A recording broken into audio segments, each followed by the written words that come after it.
My name is Jessica Carter. I'm 42, and the last time my family saw me, I was supposedly washing out of basic training 23 years ago. The marble steps of the federal courthouse gel cold beneath my polished black Oxfords as I climbed toward what would either be my sister's salvation or her complete destruction. The irony wasn't lost on me. She'd spent decades telling anyone who'd listen that I was the family failure, the one who couldn't hack it in the military, who'd been too weak, too soft, too feminine to make it in a man's world. If only she knew who was about to walk through those courtroom doors. The security checkpoint buzzed as I approached, my credentials catching the morning light. "Good morning, ma'am," the guard said, his posture straightening unconsciously. Even in civilian clothes, some things never leave you. The bearing, the presence, the way others instinctively recognize authority, even when they can't quite place it. "Morning," I replied, my voice carrying that particular cadence that comes from 2 decades of command.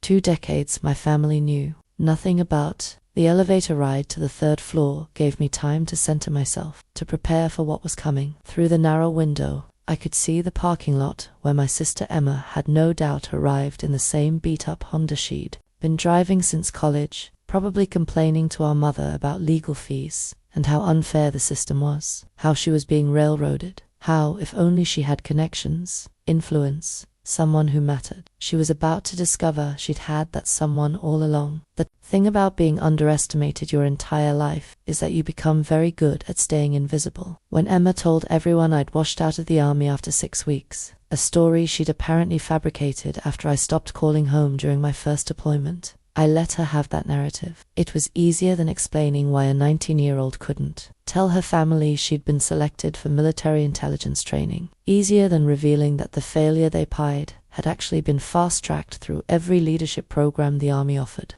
Easier than admitting that their disappointment in me had stopped mattering somewhere around my first silver star. The courtroom was exactly as I'd imagined. Oak paneling, high ceilings, that particular smell of old books and older grievances. Emma sat at the defendant's table, her attorney beside her, looking like he'd rather be anywhere else. Embezzlement charges have a way of making even the best lawyers nervous, especially when the evidence is as damning as what the FBI had compiled over the past 18 months. My mother sat in the gallery, her face drawn with worry. My father was there, too, looking older than his 67 years. Emma's husband, Mark, kept checking his phone, probably calculating how much of their savings was already gone to legal fees. Their 2 teenage sons flanked them, confusion and embarrassment radiating from their hunched shoulders. None of them noticed me slip into the back row. The prosecution's case was methodical, devastating. 3 years of skimmed donations from the children's charity Emma managed.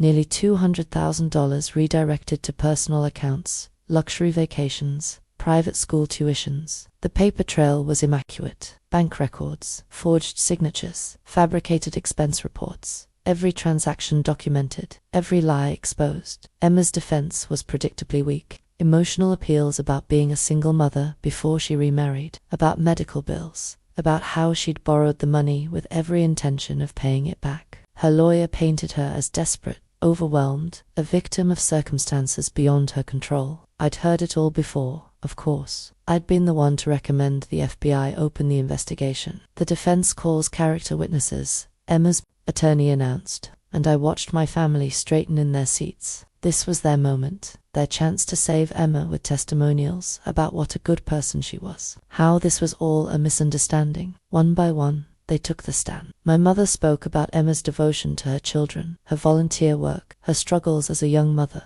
My father talked about her college achievements, her business degree, her natural leadership abilities. Friends and co-workers painted a picture of someone who'd simply made a mistake, who deserved a second chance. Through it all, Emma played her part perfectly. Tears at the right moments, grateful nods, the occasional sob into a tissue. The performance was flawless, just like it had been our entire childhood whenever she needed to escape consequences for her actions, just like when she'd convinced our parents that I'd been the one who'd broken Mom's antique vase, or stolen money from Dad's wallet, or cheated on my SATs. Emma had always been gifted at rewriting history, at making herself the victim, and everyone else the villain, including the sister, who'd supposedly been too weak to survive military training. "Your Honor," her attorney said during closing arguments, My client is not a career criminal. She's a mother, a daughter, a pillar of her community, who made a series of poor decisions during a difficult time in her life. She has family support, people who believe in her, who are willing to help her rebuild her life. The prosecutor's rebuttal was clinical, focusing on the premeditated nature of the crimes, the betrayal of trust, the money stolen from sick children. Professional, thorough,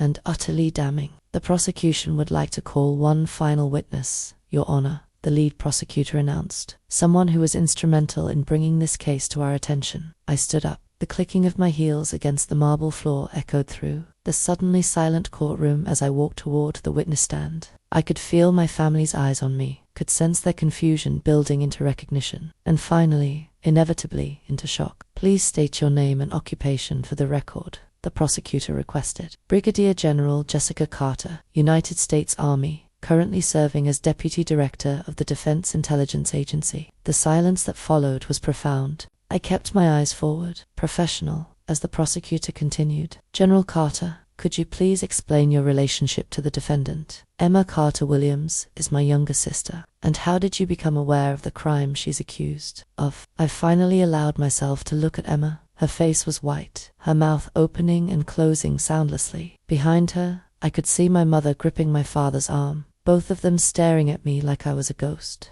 I was approached by the FBI 18 months ago, when suspicious financial activity at the charity came to their attention during a broader investigation into non-profit fraud. When I learned my sister was involved, I recused myself from any direct oversight, but provided guidance on the financial analysis. And in your professional opinion, General, was this financial activity consistent with innocent bookkeeping errors? Emma's attorney was on his feet objecting, but the damage was done. The jury had heard enough. More importantly, my family had heard enough. The pattern of transactions, the sophisticated methods used to conceal the theft, the duration and escalation of the criminal activity. None of this was consistent with simple mistakes or momentary lapses in judgment. This was a deliberate, sustained effort to defraud a charitable organization. When I stepped down from the witness stand, I had to walk directly past the defense table. Emma grabbed my arm as I passed, her fingers digging into the fabric of my jacket. Jess, she whispered, her voice cracking. Jess, please,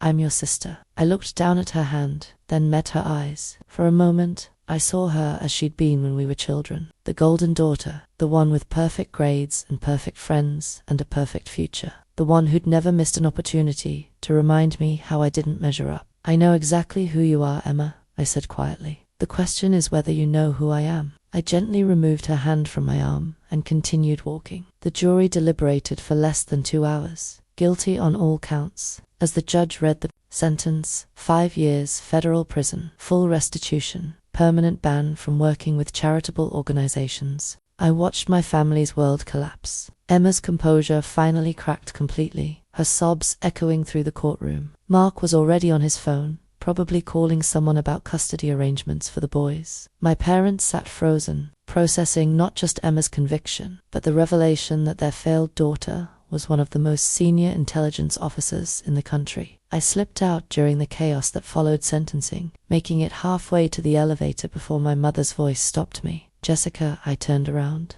She looked smaller, somehow frailer, as if the weight of 2 decades of misconceptions had physically aged her in the span of an afternoon. Why didn't you tell us? She asked, her voice barely audible. The answer was complicated, layered with years of hurt and disappointment, and the gradual realization that some bridges burn themselves. But standing there in that courthouse hallway, with Emma's cries still echoing behind us, I found the simple truth. Because you never asked who I really was, I said. You only cared who you thought I wasn't. My father appeared beside her, his face gray with shock. All these years we thought. You thought I was a failure. I know. I straightened my shoulders, feeling the familiar weight of responsibility, of command, of a life lived in service to something larger than family drama. And maybe I was in the ways that mattered to you, but I became something else, someone else. The military, my mother said, as if seeing me clearly for the first time. You stayed in the military. I didn't just stay in, Mum. I excelled.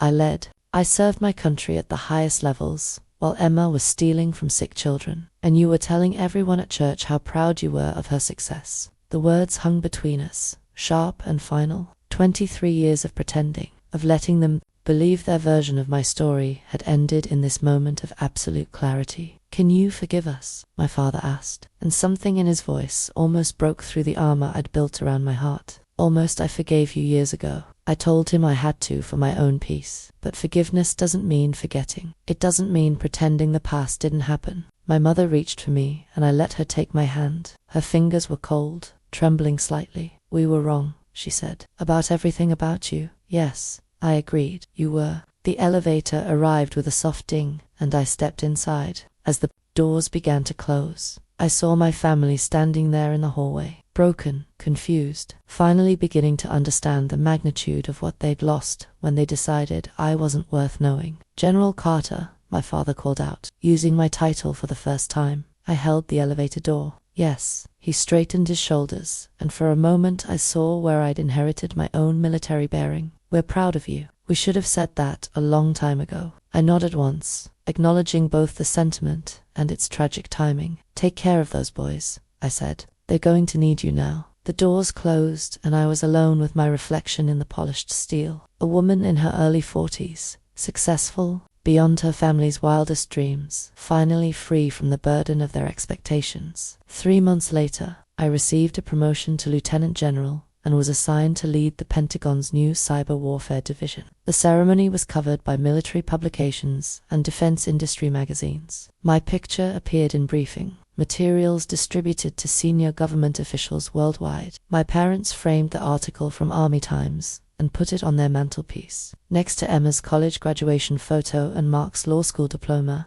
my mother sent me a card with a newspaper clipping, her handwriting shaky but determined. "We're telling everyone about our daughter, the General. Too little, too late, but perhaps enough to begin healing wounds that had festered for decades." Emma served 3 years of her sentence and was released early for good behavior. She works now at a non-profit that helps formerly incarcerated women reintegrate into society. She's never stolen another penny, never taken credit for achievements